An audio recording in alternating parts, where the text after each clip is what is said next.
A gente tem tempo para uma rodada de perguntas. Olha, eu tenho moderado diversos painéis nesse período nosso aqui de novo normal, né? E eu nunca participei de um painel que tivesse tantas perguntas. Nós temos mais de 30 perguntas para os nossos painelistas. Vou separar algumas aqui, vou começar com o Marcos, né, para fazer a sequência aí. Na verdade, duas, tá, Marcos? O Dilcio trouxe aqui. Marcos, também gostaria de saber qual a sua visão sobre o papel da inovação e startups que devem ter daqui para frente na competitividade dos produtos agropecuários em cenário global. E já amarrando com a pergunta do José Reinaldo, né? Como o Marcos falou em educação, pergunto qual será o papel das universidades neste cenário. Marcos, a palavra está contigo. Muito obrigado, Dilcio, pela tua pergunta. Parabéns aí aos outros que me sucederam, em nome do Fred e todos os demais, para não repetir. Dilcio, o papel da inovação é absolutamente fundamental. As startups já estão, não daqui para frente, mas nos últimos 5 anos, alterando a competitividade do agronegócio brasileiro, permitindo mais eficiência, a gestão por metro quadrado, uma série de coisas que já estão acontecendo aqui. Nós devemos fortalecer talvez um pouco mais o papel da Embrapa e a inovação na área de genética. Eu acho que nessa área nós estamos talvez um pouco atrás, mas na área de engenharia, na área das startups, eu tenho acompanhado esse assunto de perto, eu estou impressionado com o que nós estamos gerando de inovação. Da mesma forma, a educação, a resposta é bem semelhante. O papel da educação na sociedade ficou evidente também no momento de pandemia. Nós vimos para onde a gente precisou correr para buscar conhecimento, para buscar as ações. Nós caímos no Butantan, caímos na USP. Então, isso também mostra para a sociedade brasileira a importância do sistema público de universidades e aí discutir também como é que ele se moderniza pós-pandemia. Muito foi para o online, elas ficaram mais eficientes. Temos que discutir o pagamento de mensalidades e uma série de bloqueios que impedem o avanço mais forte do sistema universitário brasileiro. Eu vou desobedecer aqui o Beto, porque como as outras duas são de resposta curtinha, que eu vi aqui que ele me mandou, Lei do Agro, Paulo Bonorino pediu para mim se a Lei do Agro vai ajudar o acréscimo dessas 10 a 20 milhões de toneladas de grãos. Com certeza, toda lei que facilita, que desintermedia, que te dá estímulo, facilita o investimento, você não tem a dúvida. E a Amazônia, o que nós temos que fazer? Aí é um tema de uma outra live de 10, 12 horas, mas basicamente nós temos que mudar ela hoje do lado negativo para o lado positivo, e eu iria em duas questões fundamentais: o combate rigorosíssimo à criminalidade e a comunicação adequada em inglês com a comunidade internacional para que elas possam acompanhar online as nossas ações da Amazônia. Muito do que sai lá fora é absoluta falta de informação, né? Como, por exemplo, a lei de regularização fundiária. Nós não trabalhamos a comunicação internacional dela adequadamente, ela virou negativa quando ela visa ajudar a resolver os problemas. Então, com isso, Beto, bem rápido, 4 das perguntas já foram aqui endereçadas. Isso sim que é uma metralhadora de respostas, Marcos. Muito obrigado aí. Ficou ótimo. Vamos passar para o Gustavo. Né? Deixa eu pegar aqui que eu acabei trocando os grupos e me perdi um pouquinho. Me deem só um segundinho. Gustavo, do Walter Lúcio. Tá? Você, por favor, então, está em curso, embora ainda em estágio incipiente, a replicação do Mapitobá para a região do Amacró, né, que seria Amazonas, Acre e Rondônia. Né? Na opinião de você, na sua opinião, a pressão ambiental atual e futura, e já conectado com o que o Marcos acabou de colocar, vai acontecer? Há um papel possível e relevante para esse novo recorte? Como que você vê a importância desses recortes e essa pergunta aqui do Walter Lúcio sobre um novo recorte mesorregional para o desenvolvimento? Uma pergunta interessante, né? A exemplo do que foi feito no Matopiba, temos uma outra iniciativa que é o CEALBA, Sergipe, Alagoas e Bahia, que já está em fase um pouquinho mais avançada de consolidação também, principalmente para a cultura do milho. Agora, lá na macro, essa região, nova região que tem sido proposta, é interessante também, porém nós temos que lembrar, sempre estudando aqueles 5 grandes quadros de inteligência territorial, para que a gente possa chegar a um denominador comum de quais são os principais desafios, os gargalos da região e as oportunidades de lá. Pode ser que esse cenário não seja o mesmo do Matopiba, com foco em grãos, por exemplo. Eu conheço bem a região lá, a gente já fez alguns estudos para essa região da macro, e muito provavelmente são outras alternativas que não única e exclusivamente, por exemplo, a expansão de grãos. Tem outras alternativas a ser trabalhadas lá. Mas, com certeza, é um território equipotencial, é uma zona ali, próxima ali pegando uma parte que tem um enclave de cerrado no meio da região amazônica, que pode ser bem trabalhado, mas lembrando que são outras sugestões, outras tecnologias adaptadas para essa região, que pode tornar essa nova fronteira aí interessante para determinados produtos. A gente pode citar não só grãos, mas também a pecuária, pode citar produtos locais de origem madeireira ou não madeireira, produtos da fruticultura local que são muito interessantes e consumidos mundo afora. Um exemplo do cacau hoje, que é uma demanda muito grande que nós temos de cacau no mercado internacional. Então, é uma região com todas as suas características próprias, tem uma limitação muito severa, principalmente de leis ambientais, estaduais e federal. Por exemplo, o Código Florestal, numa região como essa, exige a manutenção aí de percentuais mais elevados de preservação dentro de cada um dos imóveis, mas claro que nós temos que ter a sapiência de utilizar esse território da melhor forma possível, de modo a gerar divisas para os produtores rurais da região, lembrando sempre daquele equilíbrio que a gente prega entre produzir e preservar. Mas é uma região que tem um potencial para fins não só agropecuários, mas para fins de desenvolvimento territorial muito interessante. Não, fantástico, Spadotti. Obrigado. Você pintou aqui uma questãozinha do EDEON. Eu gostaria de cumprimentar a todos e perguntar ao Gustavo sobre as alternativas de escoamento no Mapitoba, além do Itaqui. Uma questãozinha do EDEON, né? Bem tranquila ela, né? O EDEON aí, que é o nosso presidente da CETELOG, a Câmara Temática de Logística, grande parceiro não só da Embrapa, mas de todos do setor de logística do Brasil, né? Eu vejo, assim, separando assim, alternativas atual, com o que a gente já tem em mãos, e futuras, tá? Atualmente, a gente pode pensar, por exemplo, num trabalho que foi desenvolvido muito legal do pessoal da ABAPA, Associação dos Produtores de Algodão lá da Bahia, que mudou o modal de escoamento, por exemplo, da produção de algodão, onde ela descia ou para os portos de Santos ou Paranaguá, e hoje foi remodelada uma nova rota logística para escoamento dessa produção pelo Porto de Salvador, ali pegando a 242, indo direto da região oeste da Bahia para o terminal de Salvador. Então já é uma mudança numa bacia logística aí muito importante. E outra, atualmente, que a gente pode citar é o processamento da soja na região do próprio Matopiba, né? Transformando o grão em óleo, por exemplo, que pode ter um consumo local muito mais facilitado. Então são algumas alternativas logísticas que a gente tem com o que temos em mãos. No futuro, a gente pode citar, obviamente, esse terminal portuário de Alcântara, né, com todas essas especificidades e alta competitividade que o Paulo detalhou, e também algumas soluções que estão dentro do rol de obras a serem priorizadas aí ou não pelo governo federal. A gente pode citar a hidrovia do Tocantins, com o atual derrocamento do Pedral do Lourenço, que está em fase de planejamento para execução. As ferrovias, por exemplo, a FEPASA, que é um projeto lá do pessoal da macrologística, um possível terminal, um superporto lá no Pará. Então, o terminal da FEPASA seria a Ferrovia do Pará, Ferrovia Paraense S.A., e a FIOL, o trecho da FIOL, levando lá, conectando o oeste da Bahia até Figueirópolis, por exemplo.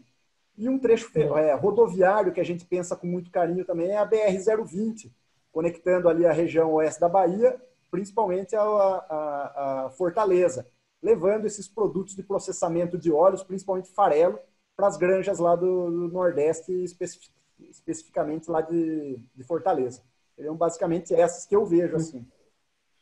Não, fantástico. Muito obrigado, Gustavo. Deixa eu passar, a gente está avançando. Olha, queria ressaltar que nós estamos com mais de 200 pessoas somando as duas plataformas, né, de transmissão, com presença de grandes executivos, de pessoas de associações, cooperativas, de órgãos públicos também. Então, a nossa audiência é extremamente qualificada, a quem eu agradeço por estar conosco durante todo esse tempo. É uma perguntinha rápida para o Tiago. Tiago, uma pergunta que veio do Biratã Fonseca. Na sua visão, qual hoje é o principal complicador, né? Sempre uma pergunta que abre muito, mas complicador na expansão dos terminais de embarques fluviais e marítimos no Brasil? É financeiro, ambiental, regulatório? O que pega mais aí? Até ele já respondeu tudo, né? É tudo isso aí. Então, assim, nós temos uma série de gargalos aí para esses investimentos e talvez, né, o maior aí, o mais desafiador é o ambiental, né? Então, as licenças são demoradas, né? Nós temos aí um problema, pelo menos no passado, tínhamos bastante problema aí com aspectos institucionais, né? Muita insegurança por parte aí do investidor, né? E aí, na sequência, o ambiental, né? O ambiental, as nossas licenças são bastante demoradas, né?